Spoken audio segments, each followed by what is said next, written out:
Hi everybody, this is John and Jackie of OpenLove101.com, and today we're going to talk to you about consent as it relates to swingers.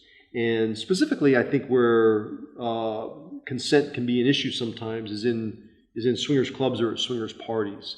I know for Jackie and I, there have been some times where we'll just be standing there talking to some couples, and because we're swingers, I guess people think they can just come right up and start groping. Well, and that's in a swingers club. Yeah. That's not happening. So, and that's crossing a line with us. Maybe some couples don't care, but you don't know that unless you ask. And that's what I want to talk about today is asking for consent to do things and the importance of that, so you don't make somebody uncomfortable. Yeah, you never want to get trapped up in the cycle of just assuming it's okay with someone because they are involved in a certain lifestyle. And so we just kind of want to remind everybody that consent, it is important in any lifestyle that you have, but especially in the swinger lifestyle or open lifestyle or sex positive or whatever you want to call it. Sure, so, right.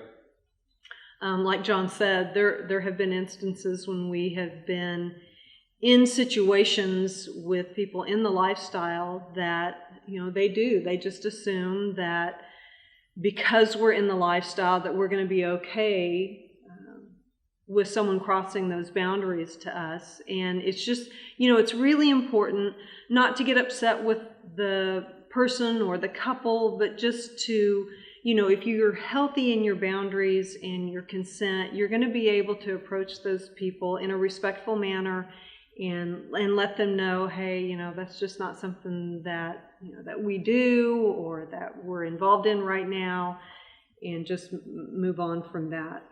And I think it also comes into play when you're in the middle of things. And I've seen it happen where couples have made a decision to maybe get with another couple, and then somewhere along the lines of that interaction, in a bedroom or wherever it is, somebody in that partnership may decide they've changed their mind, right, and they don't want to move forward, right, and that's okay. And you really, as far as if you have those kind of boundaries, it's your body, and you need to make that decision and voice it. Whether it's telling your partner, whispering to him, "I'm really uncomfortable," and then you both stopping it. You cannot be afraid of hurting some other people's feelings, because the fact that you might resent yourself for not taking that stand, it can cause more harm than by going ahead and saying, this isn't for me tonight. Right. Maybe another night, or maybe in another half hour. And you and I have been in an instance where we went to go play somewhere and we felt uncomfortable when we backed out of the situation, but then half an hour later we felt okay and we went and did something else. But right.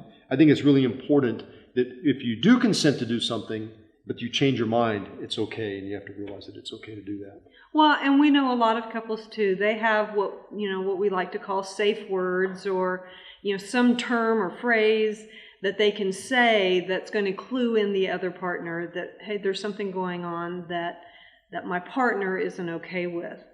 The other really important thing to remember when you're in the middle of that kind of a situation, and let's say John and I are playing and something happens and I'm not comfortable with it at all, and so I let him know, it's really vital that John respect that situation and not come at me with some kind of anger, like, oh, you said you were okay with this, so now we have to go, we have to go all the way through it and you just need to toughen up. It's, absolutely, we stop, we're loving, we're gracious, all of those things with each other and with the other couple. You have plenty of time to talk about whatever the issue is later. Mm-hmm. I know it can be hard in the heat of the moment, but it's really vital when you're talking about consent, because that's also talking about boundaries. And that's one of the things that I've learned in being in the swinging lifestyle, is to really respect myself. And it's okay to say yes, and it's also okay to say no. And you will feel better about yourself if it's not so much courage, but it's that self-assurance that you can say those things, and you can say them with your partner and he's going to support you. It's not to say, like John said, that maybe later on everybody's, more relaxed and you're feeling safer and more self-assured about what's going on, and so you can move forward. Mm-hmm. But if not, that's okay too. And then finally, one other thing that I've seen happen in the clubs and outside of the clubs as well, but they'll come to me and say, you know what, I did this last night and I kind of regret it because I had drunk too much or I had too much to drink, and today I really wish I hadn't. Well, they consented to do it based on them being intoxicated. And I think, what we have to do is look at ourselves and decide how much am I able to drink and still make a rational decision. And if you do decide to drink more than that, then you have to accept the decisions that you make, I think. And I've had some people say to me, well, if someone is drunk, you really shouldn't do anything with them. But I don't know. Sometimes it's hard to tell how much someone has had to drink. I know when I used to drink, there were times where I would have a blackout and no one could tell I was in the middle of a blackout. So it really comes down to the person that's drinking. They're responsible for their drinking. They're responsible for their decisions. They're responsible for whether or not they've consented to do something.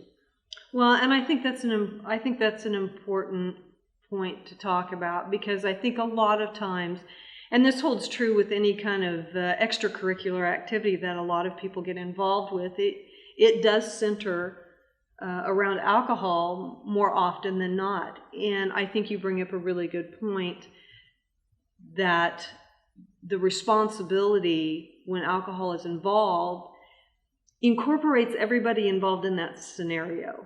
I think it's unfair to place all of the responsibility on one person as opposed to someone else. I think the responsibility should hold true to both. And if if it's something that you don't want to have to deal with that regret later, then you just decide, and I've said this a few times as well, just decide to have a sober swinging night. I mean, I think it's a great way to kind of see how you are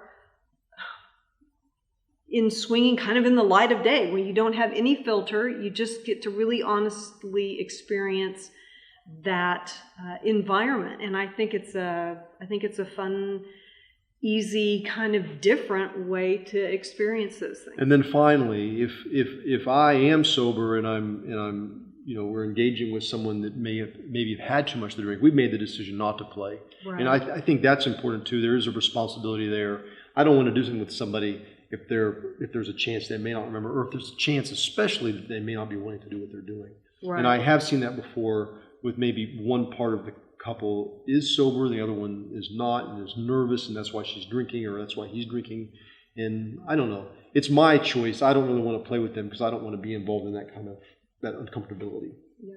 But again, and this is, we're just trying to bring up examples of consent and boundaries, and every couple is different. What works for us may not work for someone else. It's just all about personal preference. And that's the other thing we really want to drive home. That's what makes swinging so great, is it is about what you and your couple have decided that you want to pursue or not pursue, or what works and what doesn't. It's just really a tailor-made relationship. It sure is. So. And if you haven't signed up for our newsletter, please do so at openlove101.com, and we'll send you updates on our videos and blogs. And have a great time, and we'll see you. See ya.